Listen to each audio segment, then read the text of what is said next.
moving on, I am very excited to introduce our next speaker today, Hani Nabeel, who is a Chief Behavioural Scientist. Hello, Hani. Welcome. Hello, and well, I was going to say good afternoon or good morning or good evening. It depends where people are joining from. Yes, it's mostly Europe today, but we do have some people from the States I saw in the participants. Exactly. So yes, good morning to some of them. It's good to have you with us. And it's an interesting title, Chief Behavioural Scientist. You are a scientist, actually. I remember in our first conversation, you mentioned you're a physicist. Your first educational degree was in physics. So I'm sure this has an effect on the way you work, on the rigor, the research, which goes into all your work. I will share also with our participants that you're an architect and founder of an award-winning behavioral analytics platform, which is designed for changing organizational cultures. I'm sure you will tell us more about this. You have over 20 years of experience teaching, consulting, inventing, so a wealth of expertise. And we are very much looking forward to hear what you have to say about cracking the workplace culture code. Over to you, Hani. Absolutely brilliant. So let me just share my screen first. Okay. I just want to cross-check for me. You can see my screen, please. First. Perfect. Yes, absolutely. Brilliant. Yes. Tall order, ladies and gentlemen. In half an hour, I am tasked with cracking the culture codes. Quite a big topic. And listening to Stefano is quite interesting. And a strike of genius, I guess, on Rumi's part and her colleagues to kind of bring me in after that. So really, it's a big topic, and today I'll explore the role of people analytics as it plays part of that. People analytics, I know, is a big topic, but I want to really talk about behavior science within the world of people analytics. So let's just understand culture first of all. God, I hear fascinating descriptions of what is culture out there. But if we were just to quantify and qualify a few ideas on what makes up organizational culture, and you often hear this when you ask people, it's the way things get done around here. It is unique to every organization, absolutely. I mean, honestly, we can imagine that products and services can be replicated. One of the hardest things any organization can replicate is culture, right? It just cannot be bought. It profoundly impacts the way people and organizations behave. I will come to this. I would love to underline the word people and organizations generally, because it's about the collective way that we behave. It's a dynamic phenomena. It's not fixed, right? It doesn't, it changes, and it changes all the time. Interestingly, there can be significant change because of the nudges, what's happening around those policies, procedures, leaderships. It can be heavily shaped, really, but what is driving it at that time. And of course, a lot are to do with the set of routines and structures and rules, norms even, that can encourage or constrain behavior. I call it behavior presence or behavior absence. So these things can work. We don't design them when we do to think about those things. Odd.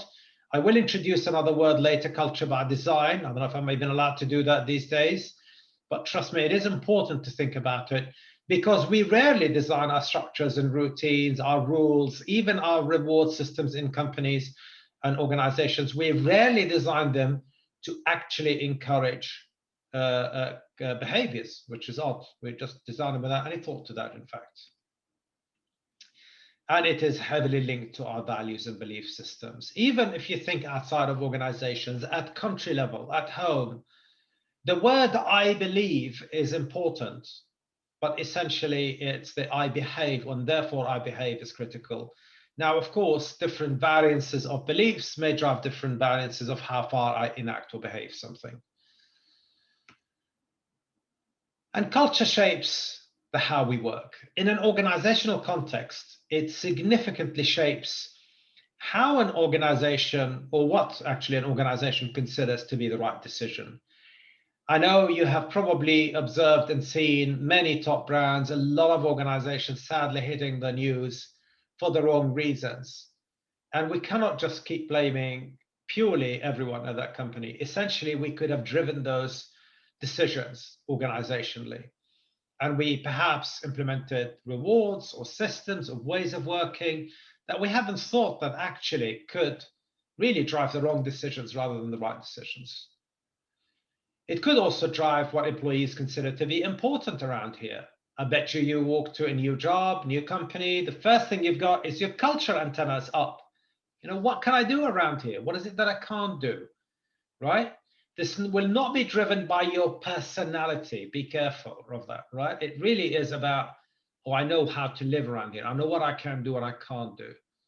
So really, it's how people deal with the work that is even assigned to, the speed, efficiency, the way things get done around here.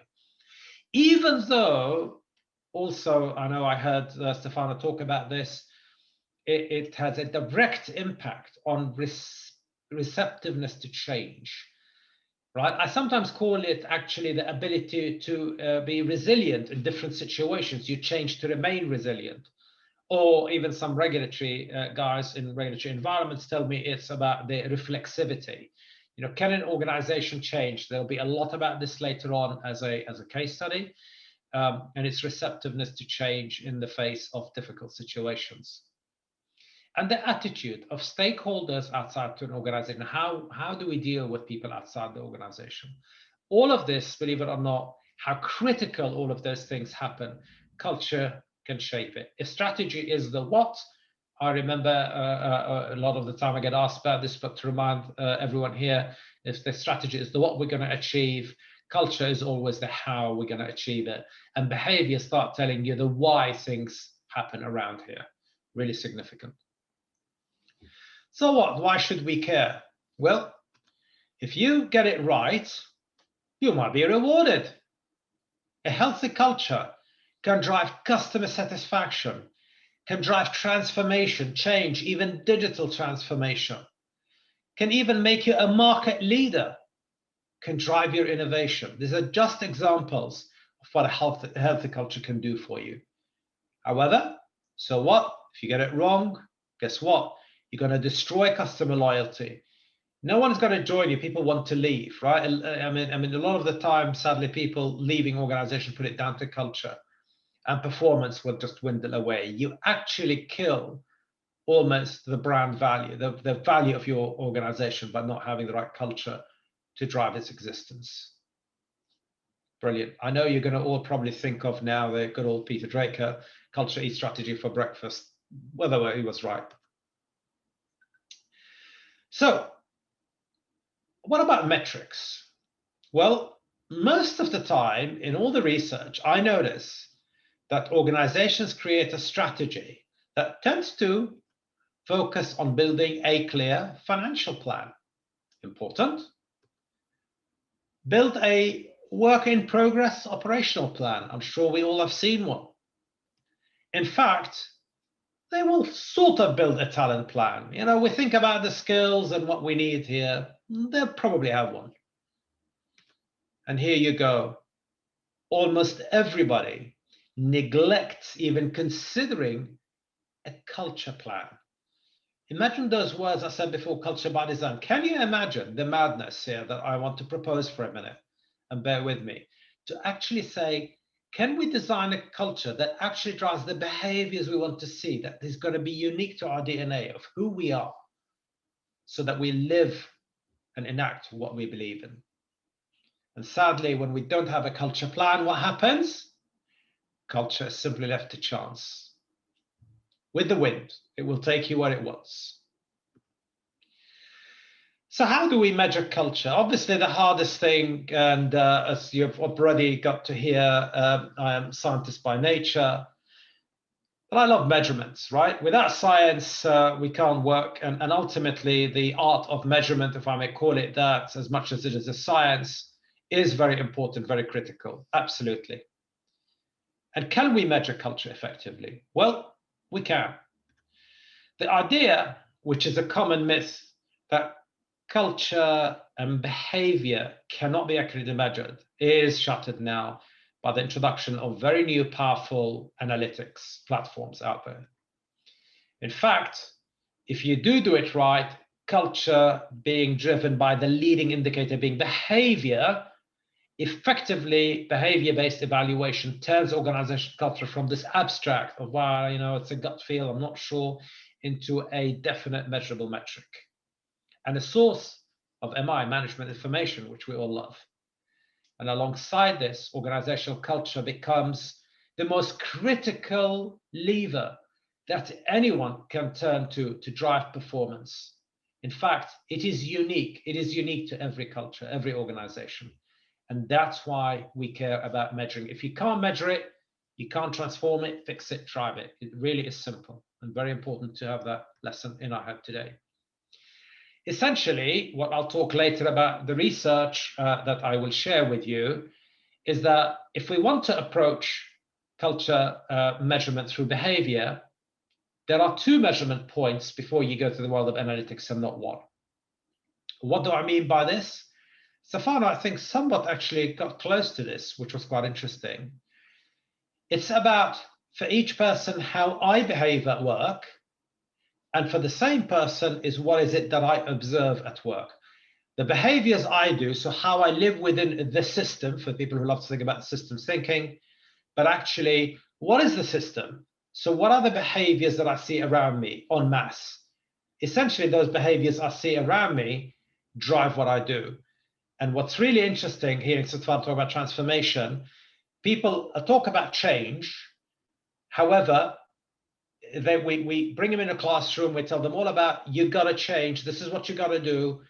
Where they go back to the environment, and before you know it, they defaulted back to the normal behavior that they've done without change. And why? A lot of the time I see that the failure happens is we're not changing the place. So we're not thinking about the context of their behaviors we want to see at the place. So we lose that meaning of change because people simply default to the place. It's what they're used to. And for culture effective analytics, if I just talked about diagnostics being place and people, to really talk about analytics, we got to do quite a lot here.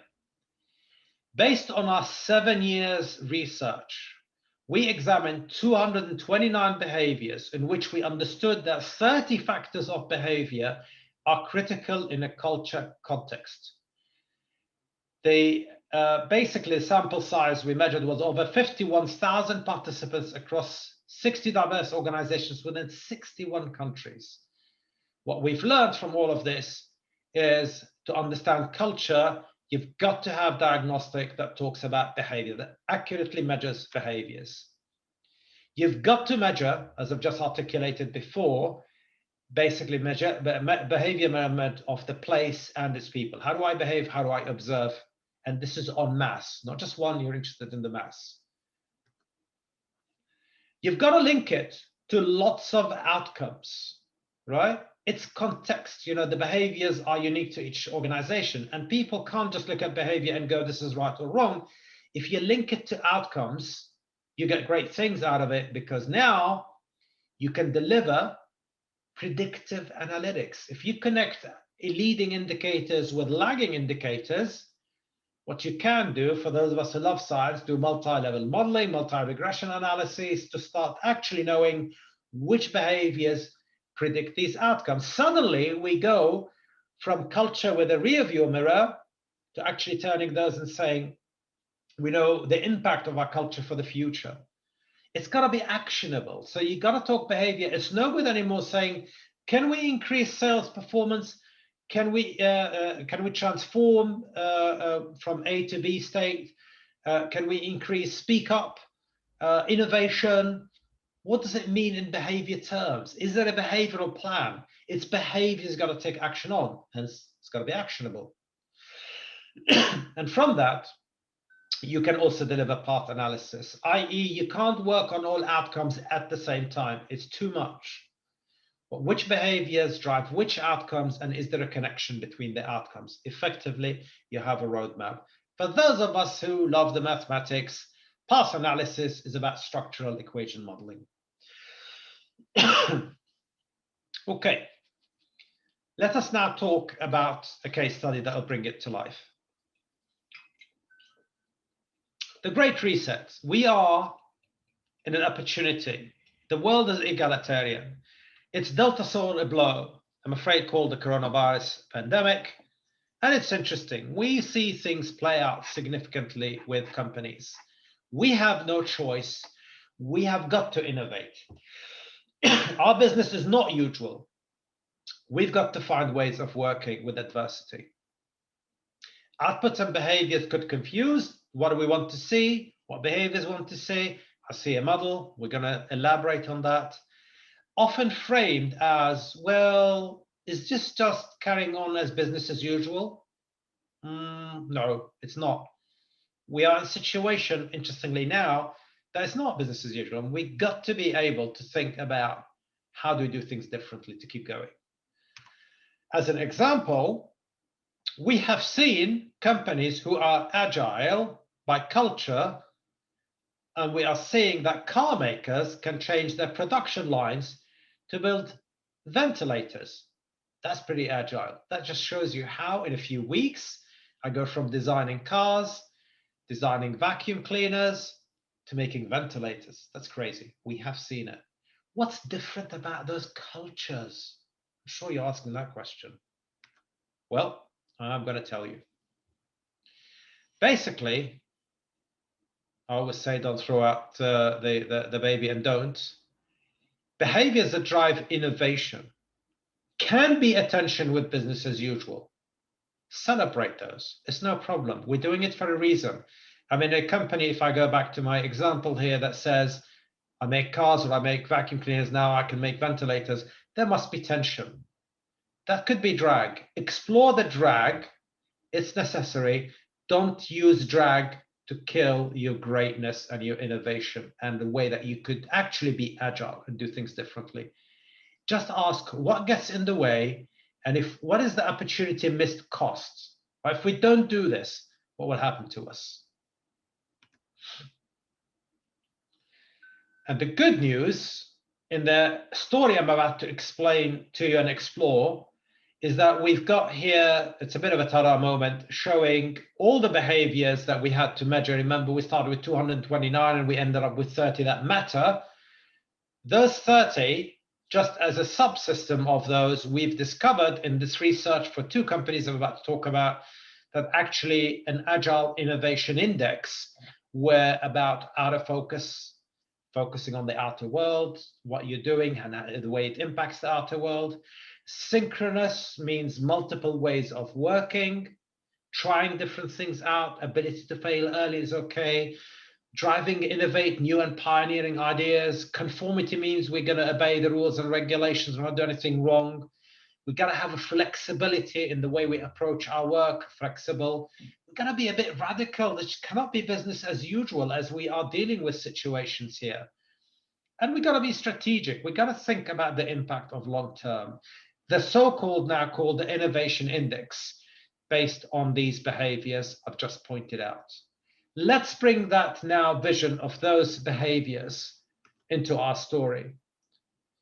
A tale of two companies. I have borrowed from Charles Dickens. I don't know if I have enough poetic license to do this, but a tale of two companies. And consider those two companies and the outcome. Company A, master index for all of those behaviors showed us that actually the place works against innovate.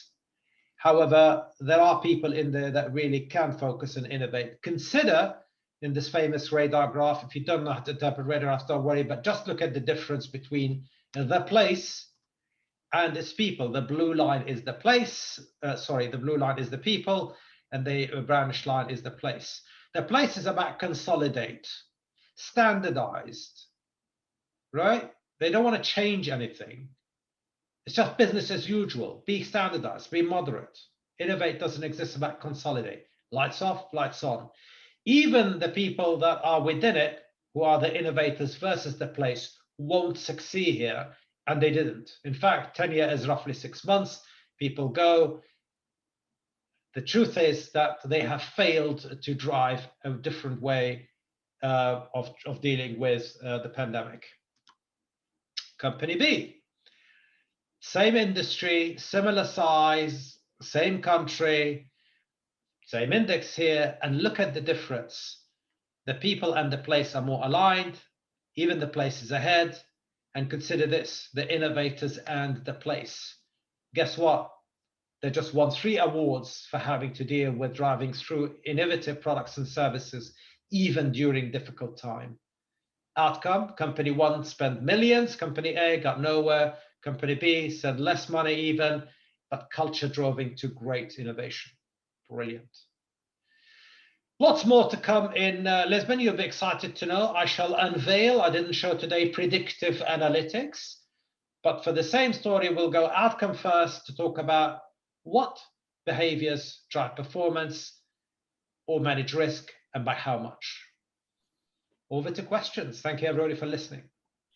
Thank you, Hani. I think you did an amazing job to produce this kind of content in 20 minutes, and you've illustrated your points that it is possible to measure both the culture and the outcomes, and for sure in a live summit with the time we have, with the more time we have, it will also be possible to dive deeper into these subjects and maybe to do some practical exercises with the attendees.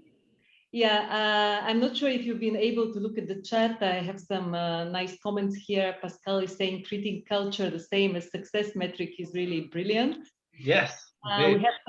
We have some questions about the slides, because obviously you threw a lot of a lot of content out there, and people maybe need to assimilate and to look through them. So I would like to confirm that yes, we will share the slides after the event. And moreover, Hani has been generous enough to provide us with some more content and research that we'll put in the platform library. So you'll get links and you can read some more about the subject. I'm not sure, would you like to say some? I have produced a significant study over 3 papers in 3 parts about this myth of how can we drive transformation with process associated with culture and behavior change.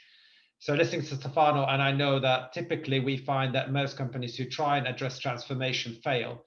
Sadly, the heading of it is, why do transformation programs fail? 3-part story, you will love it. And it talks about predictive analytics, resistance to change, how can you combat it? They're not for the light-hearted. Maybe there's a lot of science, but I do turn the science into reality in those 3 papers. So significant 3-part paper, as Rumi said, they're available to download somehow on the platform. Enjoy, yes.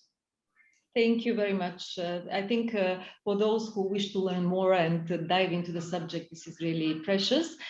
Question from Charlie, is there a link between innovation and high pressure cultures? Can a harsh workplace culture drive sustained success? Well, what I can tell you is there is a significant impact. In all our studies, we have found a significant impact between the place, the environment, and what drives anything. So if it's, people talk about tension between us and the place, well, if tension becomes such heavy drag that you can't get anything done, it's going to stop you going. So I always tell people, bring Einstein, I don't know why I say Einstein, bring Einstein in any environment, Einstein will not be able to deliver brilliance because the environment can't stop that person. Sadly, we didn't understand that how much. It's like saying, if you want to drive recycling in a company, and I did this quite interestingly with one organization, the leader said to me, I'm often going to the recycling bin and in front of everybody, I'm always putting the paper in the recycling bin. But we're not getting it done. People aren't recycling here. And the question that I asked, well, how many recycling bins do you have around, leader? And he said, oh, there's only one on this floor. I said, well, you've got about 380 employees on this floor alone with one bin. It's a huge floor. The reality is you're acting it, but you're also responsible for creating the environment to enable it to be acted. Now, let's put a bin underneath a cluster of desks and see what happens. You keep on doing it, but create the environment. And we went from 15% recycling to 95% recycling in 1 month. So each leader must think about that tension that can exist. I behave, but I must create the environment for others to behave that way. Yes, absolutely. And we have a question from Zoe. People within the organization are part of its culture. I think we all agree. We all agree. How can you steer organizational culture in the right direction if the employee base going through restructuring or change? I think a lot of companies are experiencing these kind of transitions as of recently or for longer periods of time. So it's a very valid question. Yeah. I think the issue here is when we are going through restructuring and change, even operating model change. I use that taboo word, I know, which people hate. Operating models are critical in our business world. I'm sure we've all been in an egalitarian fashion having to rechange the way we work in an operating model. They do impact our behaviors. The issue I have humbly with the world, and I don't want to be the bearer of bad news, is we just seem not to think about culture when we drive those. So let's do a structure change. Let's do a reward change. Let's do an operating model change. I love it. Great. You're doing it for a reason, I am sure. Have you thought about the impact on culture? Have you in fact studied your culture? And have you in fact linked your operating model or structure change to culture? Because if you do, you're going to be rewarded. Why?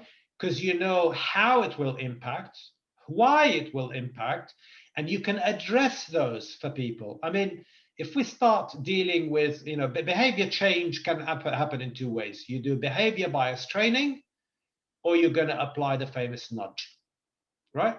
Do we nudge behaviors along with our structure change, or do we have to do more training? I almost say any culture change that's driven by structure change or operating model has to have in your design of behavior change three things. Ultimately, do we have the capability? Do we have the opportunity? And are the rewards there? You get those three right, you're going to get behavior change. Are people capable of doing this? Is the opportunity there? Are they going to be rewarded for it? Get those three right, you're going to get behavior change. Yes, brilliant. I think a very valuable piece of advice here. I have another interesting question related to leadership. Can a company culture outlive the leader who created it and exists for decades after that? I think we have a clue of what kind of company. We have a clue about who that might be. This may refer to, but what's your opinion? It's an interesting question. Yeah, I love this. In a way, in quality. The role of leadership, really, in the whole process. I mean, this is an interesting bit of qualitative research. We get those leaders that are the brand. They are the DNA of the place. Where they say this person is everywhere, is every room, in every team, and literally they're everywhere.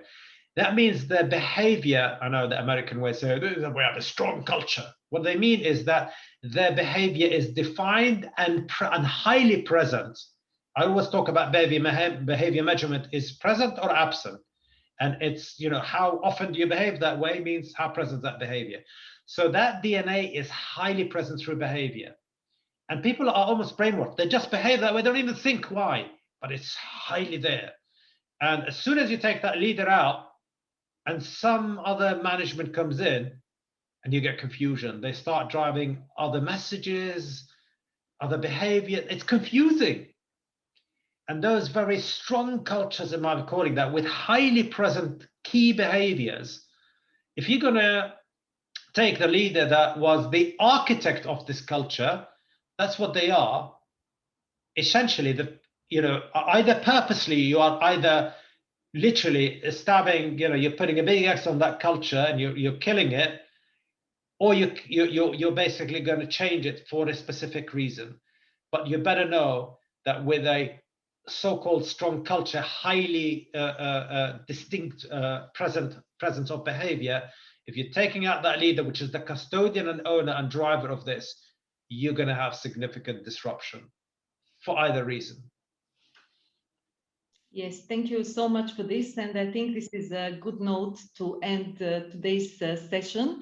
I'm sure, and I hope we have other opportunities. As I mentioned, Hani will be with us in Lisbon for 2 days, so there can be a lot of in-depth conversations and interesting discussions. Thank you, Hani. Again, this was an amazing session. And once again, because we have more questions, we'll be providing the slides and the studies. So you can learn more about the methodology, measuring culture, how it can be done, and get inspired perhaps to do something in your own companies. Thank you, Hani. Thank you. Have a lovely day, everybody. Thank you. Take care. See you soon. Bye-bye. All right, so we are moving into a part of our program which we hope to be as interactive as possible. We're going to split this mainstream into 2 workshops. And if you haven't chosen it, I know that some of you have looked at the program, probably have an idea already, but in case you haven't, you can still choose your workshop. And to do that, you see the slide on the screen. You can go to the notification tabs on the top right corner of your screen. And there are 2 separate events featured there. One is the workshop with Professor Brandy Avon, who is an associate professor at the Tepper School of Business, Carnegie Mellon University. She will talk about how to enhance talent management through people analytics. So taking the subject of Hani about measuring culture a little bit more into people and talent management. So you can listen, you can participate with questions and discuss this subject. And another highly interactive workshops on a subject which is close to all of our hearts today, the must-have of collaborations and teamwork in today's kind of new hybrid world. So this will be led by our experts from People Smart, and I know they're counting on you to be participative, to share, and to have some tips and collective brainstorming to come up with perhaps solutions to your challenges. We have 6 minutes left to the start of the workshops. So after you have chosen your session, you can still take a few minutes, stretch your legs, grab a drink, get comfortable, and enjoy the sessions. After this 1 hour, I'll be waiting for you to get back to the mainstream, and we'll be talking about the Merit Awards. And here's some amazing transformational journeys from LinkedIn and Daiichi Sankyo in the people development sphere. See you in an hour.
Hello, everyone. As I can see that we still have people in the mainstream and a couple of comments in the chat.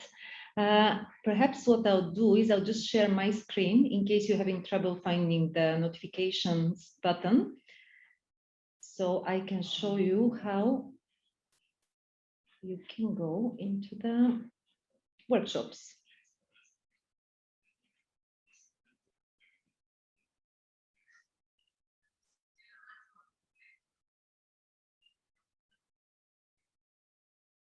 Right.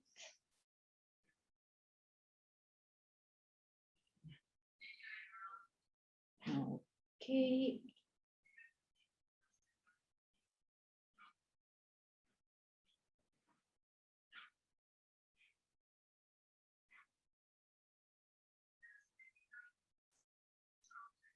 Let's see how we can do this.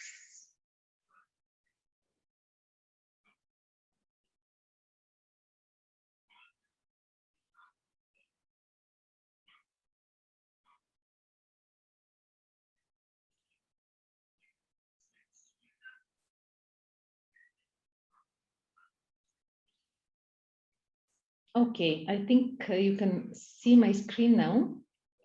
And if you minimize or if you go out of this event where we are at the moment, there's a button here, notifications. It's really the last one on the right corner up.